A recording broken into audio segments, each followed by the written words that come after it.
Andrew. Morning all. We're good to go.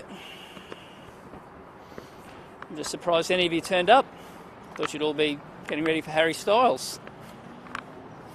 Particularly you. All right. We're going to take this press conference in one direction. You like that?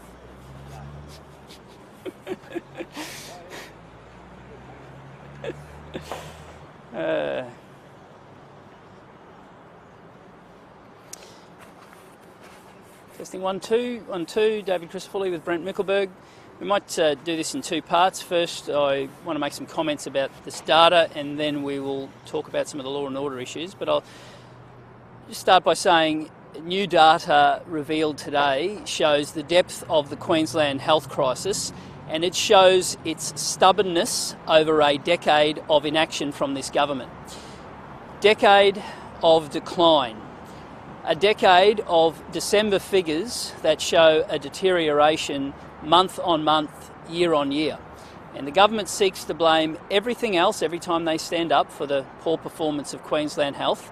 They blame patients, they blame paramedics, they blame Canberra, they blame COVID, but in the end the figures show that year on year, month on month, the deterioration in Queensland health is because of an inability to plan, deliver and evaluate services for Queenslanders. These figures show that in the month of December, every year under this government's watch, things have got worse. It also reveals that in every major metropolitan hospital in the southeast, you basically have a 1 in 2 chance of not being seen on time when you arrive at hospital. Imagine the frustration for a paramedic who has to sit at the end of one of those ramps, and they know that at the other end of a phone is a brave Queenslander who just needs help in their hour of need. They know that inside that hospital is complete and utter chaos because of a government's inability to plan and deliver solutions at the front line. And what does this mean? Well, it means that if your child's having an asthma attack, if your dad's having a heart attack, if grandma falls, the likelihood of an ambo turning up on time is drastically reduced because of a failure of this state government to fix the Queensland health crisis, and that manifests itself in ambulance ramping. These figures should be cause for alarm. They show that at every point in the Queensland health crisis, the government has not developed the solutions and listened to the ones that have been put on the table. So again, we'll make the plea that we have continued to after nearly 30 town halls across this state. Better triaging, sharing data in real time, better resources, and above all, putting doctors and nurses back in charge. There are 4 of many solutions that Queenslanders are putting forward. And right now, the government's inability to act are costing Queenslanders dearly. Brent is our Shadow Minister for Open Data, and I'll ask him to have a comment about this. Thank you, David. Morning all. Brent Mickelberg, Shadow Minister for Open Data. Well, you've heard from David about the fact that ambulance ramping in Queensland has deteriorated year on year, every year of the Palaszczuk Labor government. Every single year, ambulance ramping has got worse when compared for the same period the year prior. So what does the solution look like? We've heard the government blame COVID, they blame patients, but there are solutions that the LNP have put on the table, and one of those relates to measuring and reporting on data of our hospital systems. Being open with Queenslanders, providing the information that Queenslanders deserve. We know the government has this information. In fact, they've spent millions of dollars ensuring that this information is correct. Frequently, the Minister talks about cleaning the data. Well, we know the data's clean now. We know the data's there. The Minister sees this every single week. Queenslanders deserve to see it in real time. One of the things I've been tasked with by David as the Shadow Open Data Minister has been to develop some programs, some platforms, so that Queenslanders can understand what's happening in the hospital system in real time. We know that other states are able to report data far more frequently than Queensland does. Other residents in other states are able to see what's happening in their hospitals daily or even in real time, and Queenslanders deserve to see the same thing. And the reason that matters is that measuring and reporting will drive accountability. We know the Minister knows, but the eyes of 5 million Queenslanders will be on this data, and that will drive performance, it will drive investment, and it will drive responses from the government. And Queenslanders deserve that, because right now it's not working. Every single year this problem has got worse under this government. Every single year. And something needs to change. And it's not good enough to blame everyone else. So the government can start by publishing the data that we know they have in real time, so that Queenslanders can see the problem and that solutions can be developed in consultation with the community. We know it's not working now. There is solutions on the table. The government needs to listen to the community and get on board and publish data in real time. And we've been calling for the government to do that since 2020.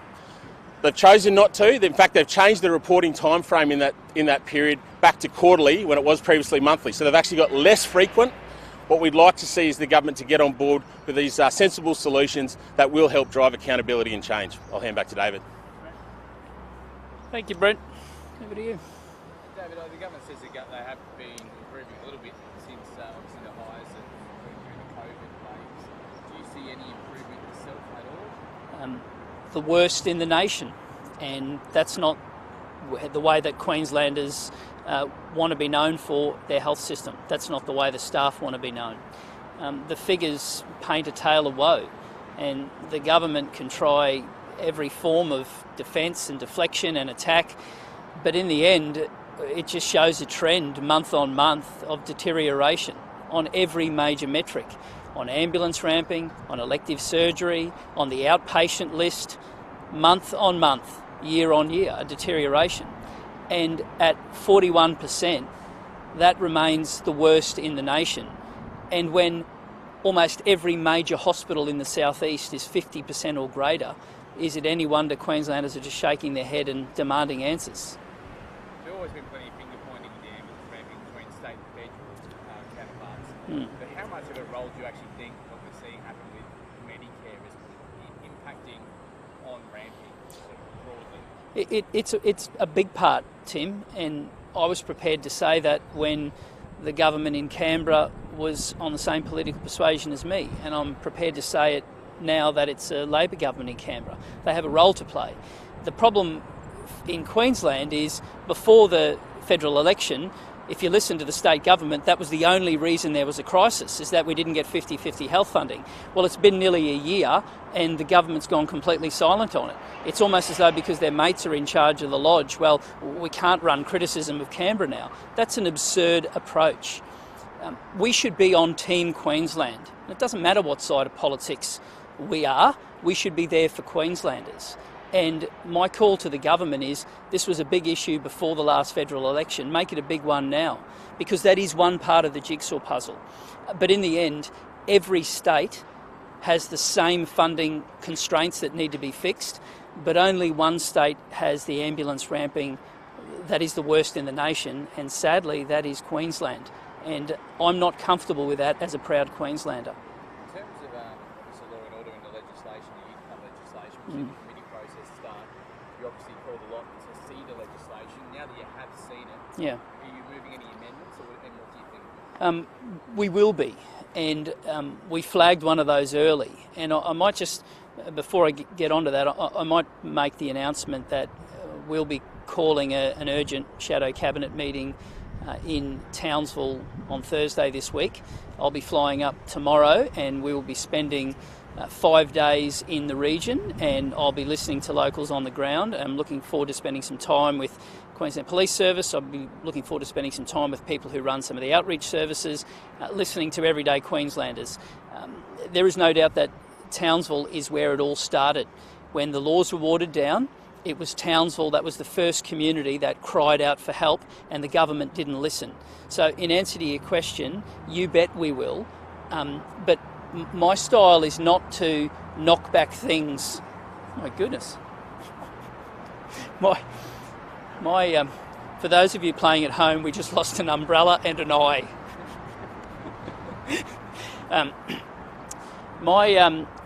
My style is always, by all means, we will point out where things could be done better, but I'm not going to stand in the way of the government putting forward some of their changes.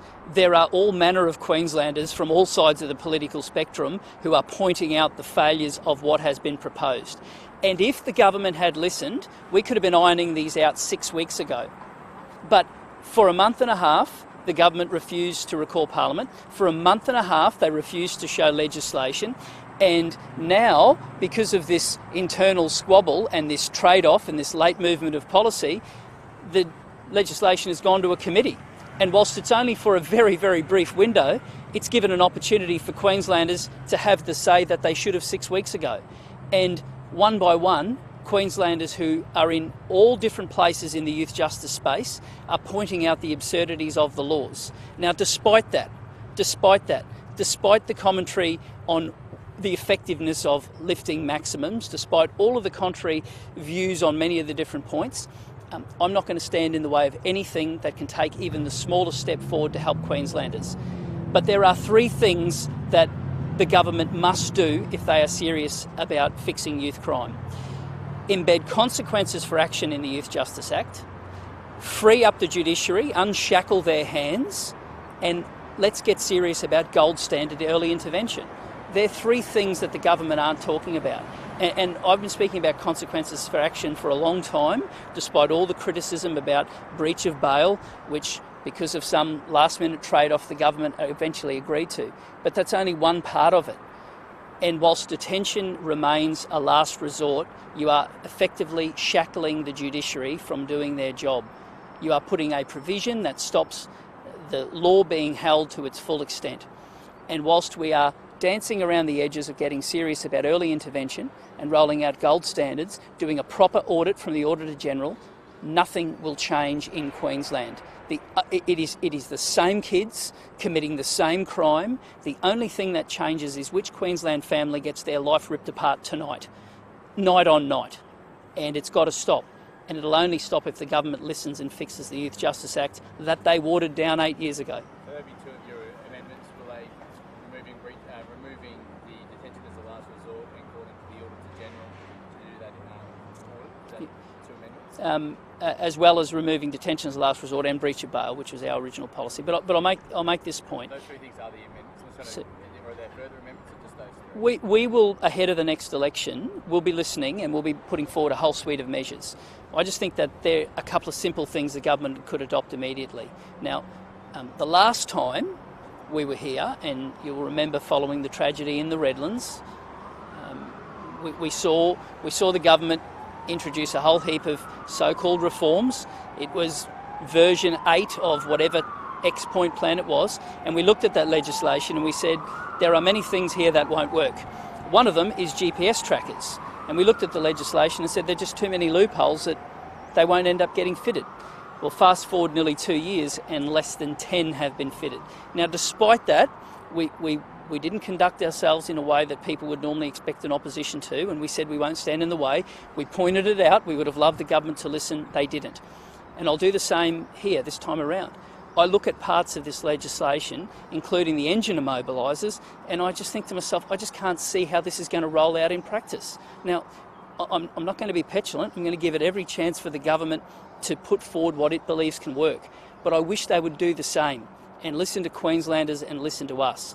Embed consequences for action, unshackle the judiciary, and get serious about gold standard early intervention. Just to clarify, though, the amendments that you would be moving in this legislation. Yep. So those three things. Well, you can take to the bank detention as a last resort, because we believe whilst that's there, you don't have the freedom to do things as they need to be done from the courts. Now, we'll look at all manner of things, and we will suggest to the government as part of their changes things that we'd do better as well, things that we would improve. And ahead of the next election, Queenslanders will be in no doubt as to what a full suite of LNP youth justice reforms look like, because this isn't a newfound interest of mine. I've been talking about this the entire time I've been in the Parliament, and people will recall I marched in the pouring rain when it was an LNP government, and I was part of that to get stronger laws because they were needed. And when I saw the government come to power in 2015 and water them down, it was inevitable where this was going to go, and Queenslanders are living it now. It's very good that the Treasurer has just labelled the remaining 8 points as extraordinary and pointed to a record of spend. Another day, another group that the Queensland government will blame, this time doctors. at what stage will they look in the mirror and say, it's been year-on-year decline under their watch? Why is it always someone else's fault? For goodness sake. For goodness sake. Sorry, I just want to be very, just to clarify these amendments. Right? Yeah. So we've got take to the bank. Well, breach of bail, which was the policy we put forward, so that's tick. Yep. I'll go to the second one. We have written to the Auditor General. We have already written to the Auditor General, and we hope that the government will support that and have a proper look at what's going on. And the third one is removing the provision as detention as a last resort, and we'll be putting that forward. Well, we'll look at the government's legislation, and it's going through the committee process at the moment, and we'll make some suggestions along that lines as well. And then ahead of the next election, you can take to the bank that there'll be a suite of policies that will leave Queenslanders in no doubt. But in the here and now, and for 2 years, I haven't wavered from breach of bail, and I said that would be the first of many steps that were needed. And I didn't give them a shopping list. I said one thing, and I came under a lot of criticism from the government. As recently as the day before their announcement, but we stayed true to that on behalf of Queenslanders, and we had a win. The next bit is unshackling the judiciary and removing detention as a last resort. Now, there are a number of other changes that we can see, and we will continue to put them forward. But right now, that is the number one request for us as an opposition, removing detention as a last resort. We'll put forward some suggestions in the space that the changes they put forward, and in the spirit of bipartisanship, to steal a phrase from somebody else, it'd be great to see if that change was adopted as well. Those suggestions are still working through. Yeah, and the committee process is happening. The committee's in the far north today, and our members will be there, and they'll be putting forward suggestions. And we want to have a look at it. I've reflected on some of the comments overnight and yesterday at committee from groups from vastly different places in the youth justice space, and all of them have put forward some glaring holes. We will reflect on that, and we'll put forward suggestions on the back of it. Now, I've raised the engine immobiliser one, and to me that looks like there's massive holes in that legislation. Now, we'll give the government every chance to correct that, and I just don't want to be back here in another 12 months with another rushed X-point plan because another Queensland family have had their lives ripped apart. Thank you all.